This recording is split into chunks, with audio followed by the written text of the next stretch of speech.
Aí, de repente, eu tô lá, vem uma ideia de Jerico. Vamos dar subsídio para gasolina. Eu falo, Deus do céu. Se o petróleo está a 100, subsídio é vender por 90. Se o petróleo está a 100, mas estão cobrando 110, é porque tem imposto. Então, na verdade, o Brasil está cheio de imposto em cima da gasolina. Antes da gente dar um subsídio, primeiro vão tirar os impostos. Primeiro pega o seguinte, tira tudo que é imposto. Acabou. Agora vamos ver quem precisa de subsídio. Queriam dar um subsídio logo de cara, fazer um fundo de estabilização no subsídio. Eu, na mesma hora, fiz a conta. Eles queriam fazer isso em setembro. Era 120 bilhões por ano. Como estava setembro, faltava ainda outubro, novembro, dezembro, seriam 150 bilhões. Eu fiz a conta, falei, vai explodir o Brasil. Não vai nem ter eleição, já vai explodir tudo antes. Já vai a inflação para cima, uma correria, confusão total, bagunça na rua, tudo outra vez. Todo o risco que nós escapamos na época do Covid, que era de confusão, disso tudo, né? No meio do Covid, imagina as pessoas morrendo na rua, quem é que ia pensar em eleição? Agora a mesma coisa, imagina você indo para a situação da Argentina, uma hiperinflação. Então não podia. Então eu conversei de novo com o Congresso, conversei com o presidente, conversei com todo mundo, chamei de PEC kamikaze para falar, ó, essa não vai passar. Travamos. Não tinha nem guerra ainda. Não tinha guerra nenhuma, os caras já queriam dar o subsídio. Aí quando chegou janeiro, fevereiro ou março, teve a invasão da Ucrânia. Aí eu falei, bom, tudo bem. Agora tem que voltar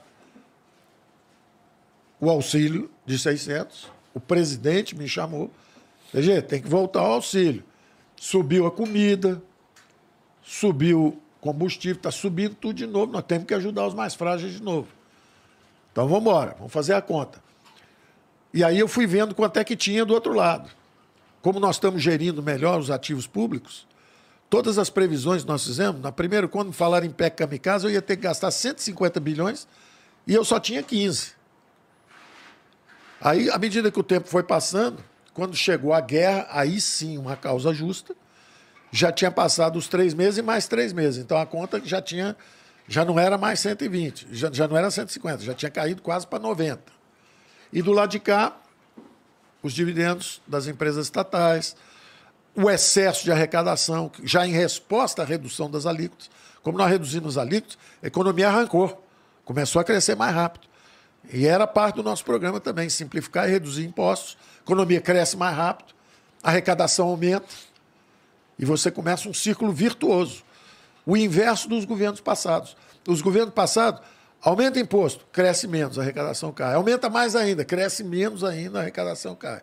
O nosso, baixa o imposto, cresce mais rápido, a arrecadação sobe. Baixa mais um pouquinho, cresce mais rápido, a arrecadação sobe.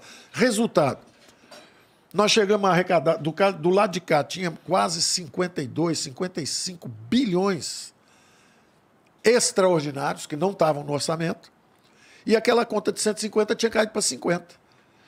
E melhor, ela não era um subsídio para todo mundo, porque se você desse um subsídio para a gasolina, quem tem iate, quem tem avião particular, todo mundo ia ter gasolina barata. Nós não fizemos isso. Nós fizemos o seguinte, tira os impostos para todo mundo, mas vamos ajudar só os mais frágeis. Vamos dar o auxílio emergencial, vamos dar o dinheiro para o caminhoneiro e para o chofer de táxi.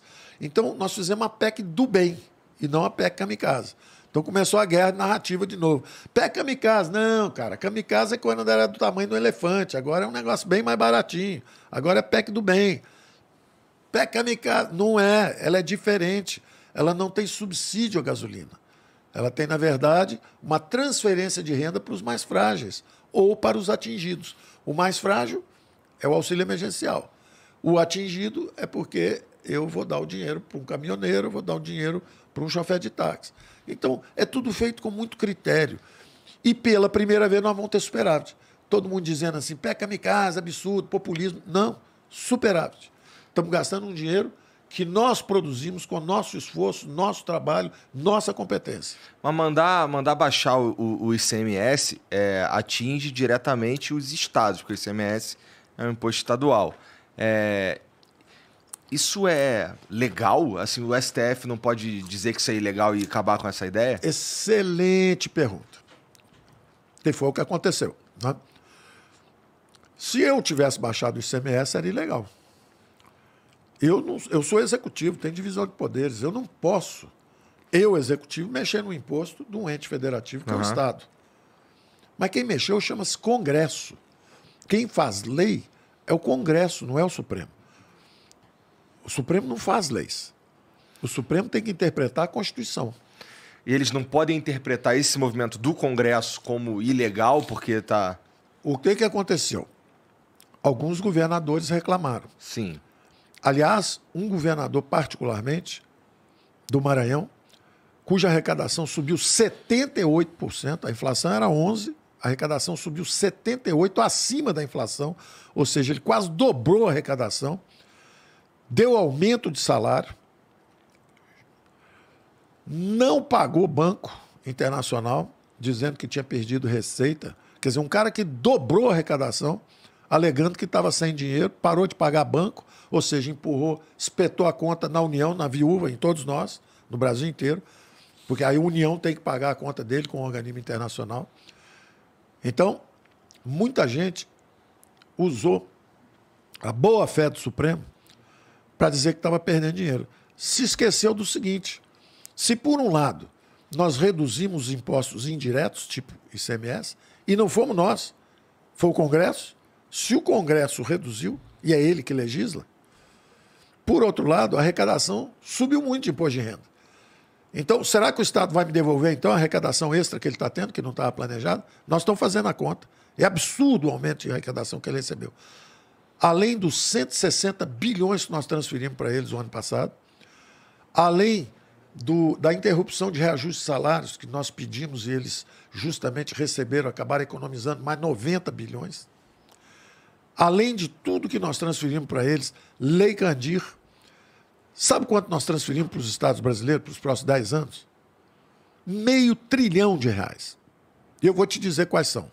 Fundeb, para a educação, 260 bilhões.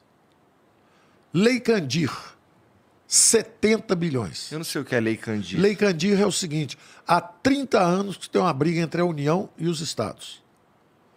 O nosso governo, exatamente porque a gente acredita que o povo vive nas cidades e nos estados, o nosso governo acabou com mais de 30 anos de conflito entre o governo federal. Lembra que eu falei que nós furamos o teto a primeira vez para reduzir o governo federal e passar o dinheiro para estados e municípios? No primeiro ano nós passamos. No segundo ano, de novo, por causa do Covid, nós passamos dinheiro de novo. Além disso, repassamos 260 bi de Fundeb, 70 de Lei Candir, que é o seguinte: os estados alegam que quando acabou o imposto de exportação sobre minérios, os estados exportadores perderam dinheiro, etc. Eu falei, ok, verdade, vamos lá. Porque estavam onerando exportações, nenhum país do mundo onera exportações. Mas nosso sistema tributário é tão perverso, tão ruim, tão mal feito, que onera as exportações. Então, esses impostos foram reduzidos, não por nós, 40 anos atrás, 30 anos atrás. Então, nós chegamos e falamos, vamos transferir dinheiro para os estados e municípios, porque nós acreditamos na federação. Então, toma aqui mais 70 bi. Então, 20 bi da exploração do petróleo no primeiro ano, mais 70 bi de Lei Candir, ou seja, indenização aos estados a título de que a União não os ajudou 40 anos atrás. Dá 90 bi. Mais 260 de Fundeb, que é o dinheiro para educação básica. Então já dá 90 mais 350. E mais 150 bi durante o Covid, que nós demos de recursos para os estados e municípios. Transferência. Transferimos dinheiro para eles. Demos dinheiro. Está aqui, ó, para você botar o ônibus rodando, para você fazer os gastos com mobilização de hospitais, produzir mais leitos. Está aqui 150 bi. Quando você soma isso tudo, dá R$500 bilhão. Ora, se eu dou R$500 bilhão para eles, o país começa a crescer, a arrecadação deles toda está subindo. Aí o legislativo faz uma lei dizendo, olha, repassem uma parte dessa grana aí que vocês receberam, vamos repassar um pouquinho para a população brasileira, que é o que o governo federal está fazendo. O governo federal não deu aumento de salário. Preferiu, em vez de inchar a máquina, repartir isso com a população brasileira, baixando os impostos. CMS, IPI, estamos baixando os impostos. Nós somos um governo liberal-democrata, nós não somos social-democrata. O social-democrata é o cara que aumenta o imposto e incha a máquina, aumenta o imposto e incha a máquina. Sempre com a bandeira do sou generoso. Só que o sou generoso dele quebrou o Estado todo, parou de crescer, criou desemprego aberto, 40 milhões de invisíveis sem emprego, andando pela rua, tendo que sobreviver todo dia. E nós, ao contrário, nós falamos, olha, nós, toda vez que tiver uma arrecadação extra, nós vamos reduzir os impostos para o Brasil crescer mais e as pessoas conseguirem emprego e renda, que é o que as pessoas querem, dignidade do seu trabalho. Vamos fazer a carteira verde e amarela para criar mais emprego ainda, dar legitimidade e dignidade para essa turma. O cara é passeador de cachorro. Trabalha, passeia cachorro num prédio, no outro prédio, no outro prédio. Estou dando exemplo real, vida real. Aí o cara ganha 600, 700 reais. Dignidade, ele merece dignidade, está trabalhando lá. Reconhece, dá um imposto de renda negativo. Quando o cara ganha muito, você não cobra o imposto de renda dele. Quando o cara ganha pouco, menos que o salário mínimo, mas está ganhando a vida com dignidade, dá para ele um complemento, ajuda o cara. Cria uma rampa de ascensão social. Isso já existe? Nós desenhamos isso lá atrás, não foi aprovado. Derrubaram uma parte da nossa reforma tributária, derrubaram uma parte das nossas propostas de reforma. Também na Previdência, que nós queríamos criar a carteira verde e amarela. Então tem um trabalho a ser feito ainda que não foi feito. Exatamente porque o Covid atrapalhou muito a gente. Mas você perguntou corretamente. E os estados? Corretamente, o ministro do Supremo falou assim, então vamos fazer o seguinte, vou escutar os dois, vou fazer um troço salomônico. Deixa o governo baixar agora, vamos botar um ponto de controle lá na frente, vamos chegar no fim do ano, vamos ver se eles perderam a arrecadação ou se é o contrário. Eles não vão perder a arrecadação. O que aconteceu foi o seguinte, a arrecadação estava quase duplicando, agora vai subir, mas não tanto quanto eles queriam. E nós estamos dizendo o seguinte, como nós somos um governo liberal-democrata, nós queremos compartilhar o excesso de arrecadação com a população. Se vocês ganharem a eleição, vocês aumentam o imposto. Vocês aumentem. Vocês expliquem para a população brasileira por que o petróleo tem que ser mais caro, a gasolina mais cara, o diesel mais caro, a eletricidade mais cara. Expliquem vocês.